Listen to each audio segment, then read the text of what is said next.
Bismillahirrahmanirrahim. Assalamualaikum warahmatullahi wabarakatuh. Raditu billahi rabba wa bil islami dina wa bi Muhammadin nabiyya wa rasula. Rekan-rekan mahasiswa yang saya hormati, pada pertemuan kali ini kita akan mendiskusikan cara menginput data hasil penelitian ke dalam SPSS Data Editor. Data-data yang kita tentu saja untuk menginput data ke SPSS kita harus memiliki data terlebih dahulu, karena data-data itulah yang nanti akan diinput ke dalam lembar kerja SPSS.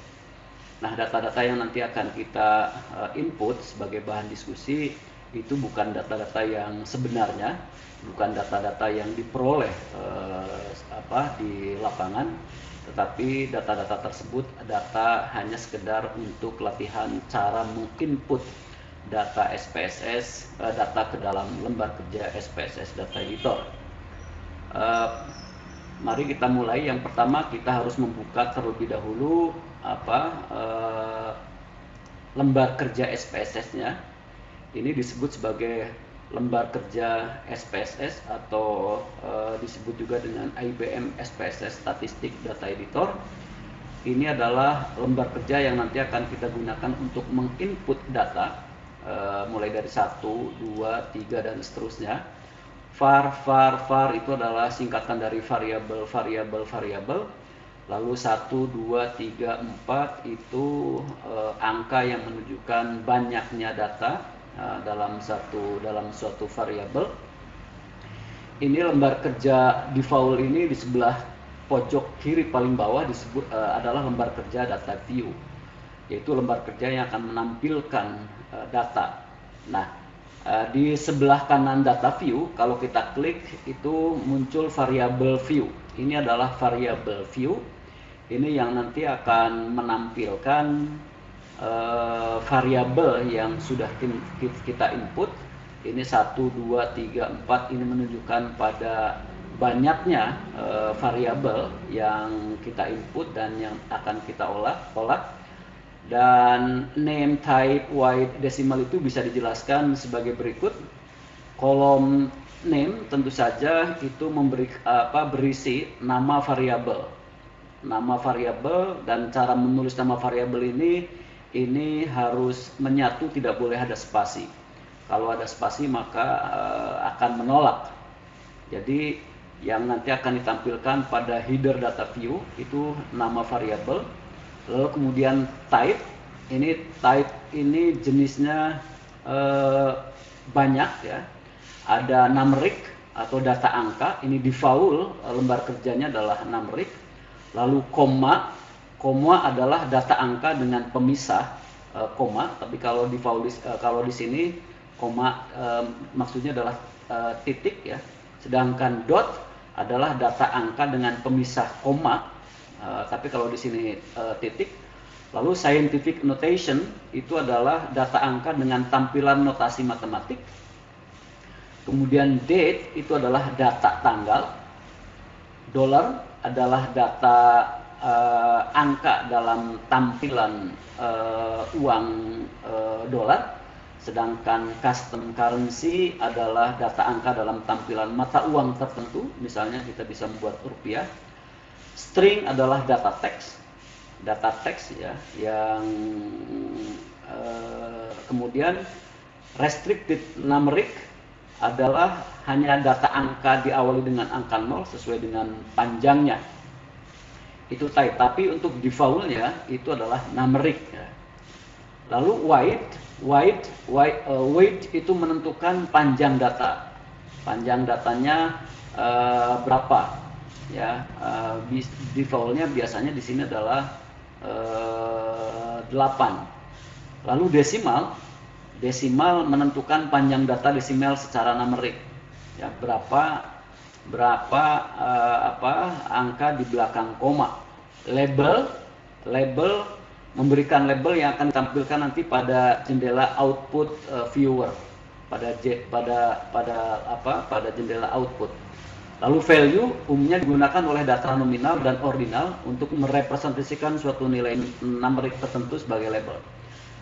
Untuk value ini defaultnya adalah scale. Tapi kalau misalnya datanya data nominal atau ordinal, itu harus didefinisikan sendiri. Missing adalah untuk penanganan data yang tidak ada, data yang kosong, itu missing. Kemudian kolom menentukan panjang tampilan data pada data view, berapa panjangnya. Lalu align itu adalah kerapatan, apakah rapat ke kiri, rapat kanan, atau di center. Measure ya, atau ini biasanya disebut dengan skala data. Skala data itu bisa nominal, bisa ordinal, atau scale. Tapi defaultnya adalah scale. Defaultnya adalah scale, tapi kalau misalnya datanya nominal dan ordinal, berarti harus definisikan data nominal, bahwa data itu adalah data nominal atau data ordinal. Yang terakhir, rule digunakan untuk menentukan peranan variabel dalam melakukan analisis data. Apakah rule-nya sebagai variabel input, variabel independen biasanya, lalu target variabel dependen, ya, kemudian non berarti tanpa peranan, partition variabel akan dilakukan partisi data menjadi sampel terpisah, split digunakan dengan IBM SPS Modeler, bukan yang lembar kerja yang ini. Itu rekan-rekan mahasiswa variable view tampilannya. Kita kembali ke data view, ya. Nanti kita akan menginput data hasil yang kita peroleh di lapangan di lembar kerja ini, dan saya sudah menyiapkan datanya. Datanya adalah ada di Microsoft Excel. Ada 5 variabel, masing-masing variabel X1, variabel X2, variabel X3, variabel X4, dan variabel Y. Saya sengaja tidak menyebutkan nama variabel karena sekali lagi data ini adalah bukan data yang sebenarnya. Jadi saya menggunakan nomenklatur X1 untuk variabel ke-1, untuk variabel independen 1, lalu X2 untuk variabel independen yang kedua, X3 untuk variabel independen ketiga, X4 untuk variabel independen keempat, dan Y yaitu variabel dependen, variabel terikatnya.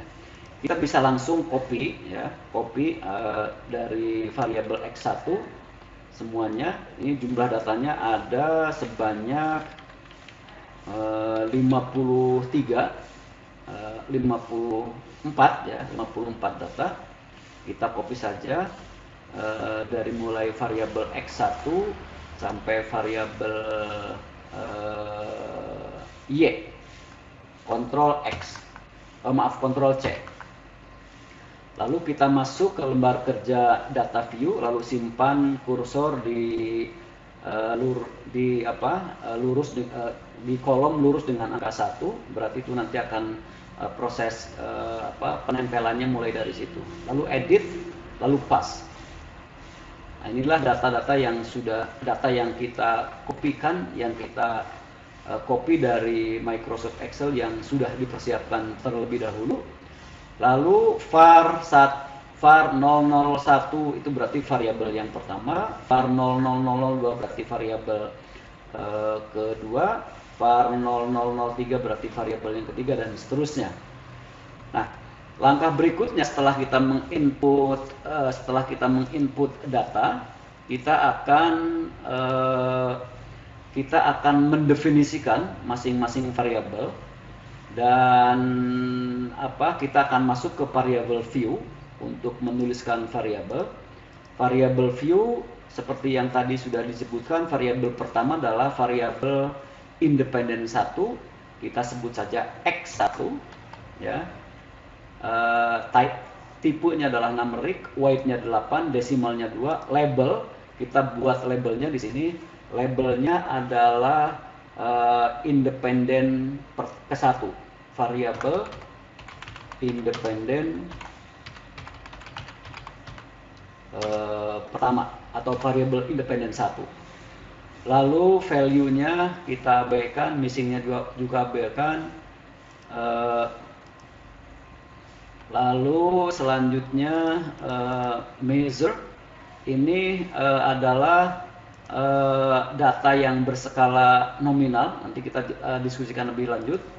Kemudian yang lain-lainnya kita abaikan. Lalu var yang kedua, var 00002 kita ubah menjadi X2. Ya, numerik dan lainnya sama, variabel pada labelnya variabel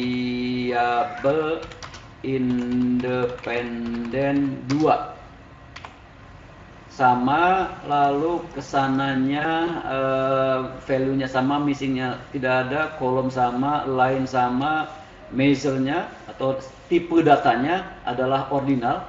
Nanti kita diskusikan mengapa ordinal. Lalu var 0003 adalah X3, ya, sama, variabel independen 3. Lalu ini adalah data